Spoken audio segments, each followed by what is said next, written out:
2 Esdras chapter 6.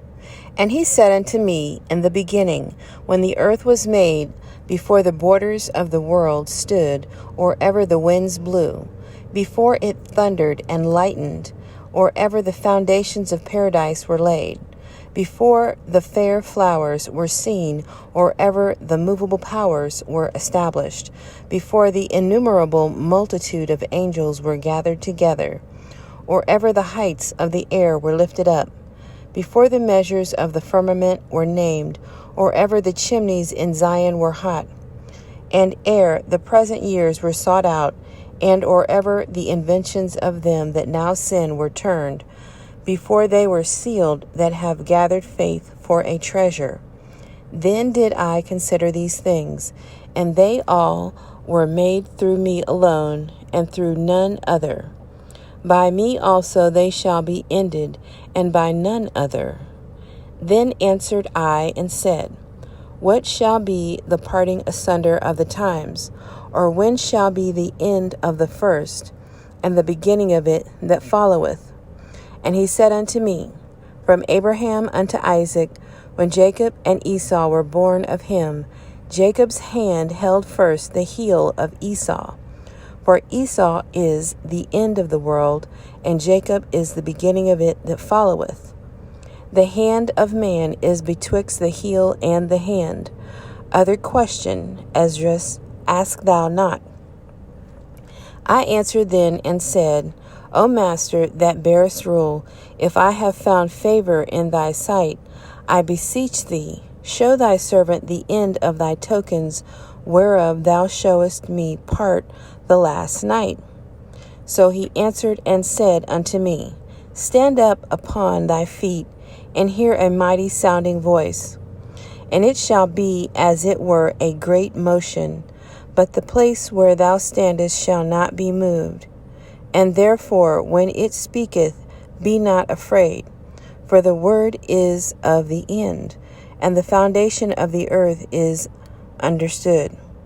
And why? Because the speech of these things trembleth and is moved, for it knoweth that the end of these things must be changed.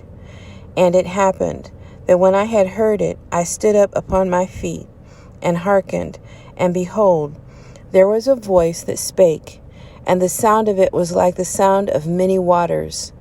And it said, Behold, the days come that I will begin to draw nigh, and to visit them that dwell upon the earth, and will begin to make inquisition of them, what they be that have hurt unjustly with their unrighteousness, and when the affliction of Zion shall be fulfilled.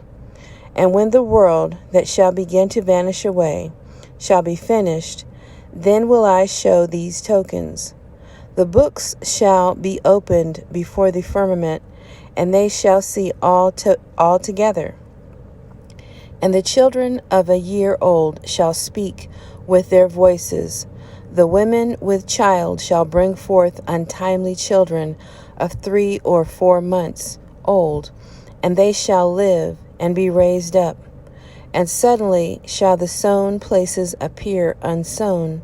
The full storehouses shall suddenly be found empty. And the trumpet shall give a sound, which when every man heareth, they shall be suddenly afraid.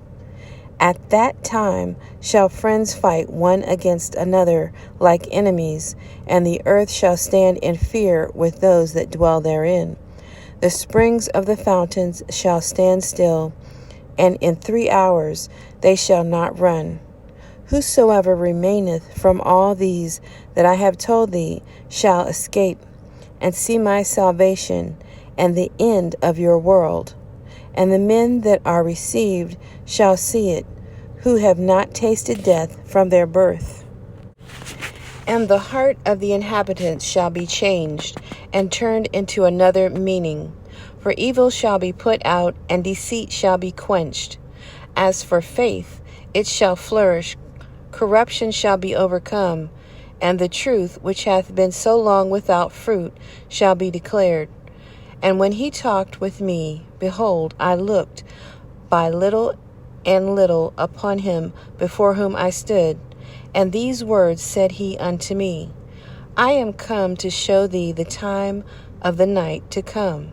If thou wilt pray yet more, and fast 7 days again, I shall tell thee greater things by day than I have heard. For thy voice is heard before the Most High. For the Mighty hath seen thy righteous dealing. He hath seen also thy chastity, which thou hast had ever since thy youth. And therefore hath he sent me to show thee all these things, and to say unto thee, Be of good comfort, and fear not, and hasten not with the times that are past, to think vain things, that thou mayest not hasten from the latter times. And it came to pass after this that I wept again, and fasted 7 days in like manner, that I might fulfill the 3 weeks which he told me. And in the 8th night was my heart vexed within me again, and I began to speak before the Most High. For my spirit was greatly set on fire, and my soul was in distress. And I said, O Yahuwah, thou spakest from the beginning of the creation, even the first day, and said thus, Let heaven and earth be made, and thy word was a perfect work. And then was the spirit, and darkness and silence were on every side. The sound of man's voice was not yet formed. Then commandest thou a fair light to come forth of thy treasures, that thy work might appear. Upon the 2nd day thou madest the spirit of the firmament, and commanded it to part asunder, and to make a division betwixt the waters, that the one part might go up, and the other remain beneath. Upon the 3rd day thou didst command that the waters should be gathered in the 7th part of the earth. 6 parts hast thou dried up, and kept them, to the intent of these some being planted of Elohim, and tilled might serve thee. For as soon as thy word went forth, the work was made. For immediately there was great and innumerable fruit, and many and diverse pleasures for the taste, and flowers of unchangeable color, and the odors of wonderful smell. And this was done the 3rd day. Upon the 4th day thou commandest that the sun should shine, and the moon give her light, and the stars should be in order, and gavest them a charge to do service unto man that was to be made. Upon the 5th day thou saidst unto the 7th part, where the waters were gathered, that it shall bring forth living creatures, fowls, and fishes, and so it came to pass. For the dumb water and without life brought forth living things at the commandment of Yahuwah, that all people might praise thy wondrous works. Then didst thou ordain 2 living creatures, the one thou callest Enoch, and the other Leviathan, and didst separate the one from the other. For the 7th part, namely, where the water was gathered together, might not hold them both. Unto Enoch thou gavest 1 part, which was dried up the 3rd day, that he should dwell in the same part, wherein are 1,000 hills. But unto Leviathan thou gavest the 7th part, namely the moist, and hast kept him to be devoured, of whom thou wilt and when. Upon the 6th day thou gavest commandment unto the earth, that before thee it should bring forth beast, cattle, and creeping things. And after these Adam also, whom thou madest master of all thy creatures. Of him come we all, and the people also whom thou hast chosen. All this have I spoken before thee, O Yahuwah, because thou madest the world for our sakes. As for the other people, which also came of Adam, or also come of Adam, thou hast said that they are nothing, but be like unto spittle, and hast likened the abundance of them unto a drop that falleth from a vessel.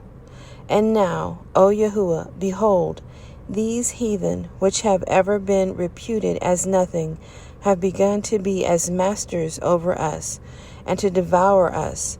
But we thy people, whom thou hast called thy firstborn, thy only begotten, and thy fervent lover, are given into their hands. If the world now be made for our sakes, why do we not possess an inheritance with the world? How long shall this endure?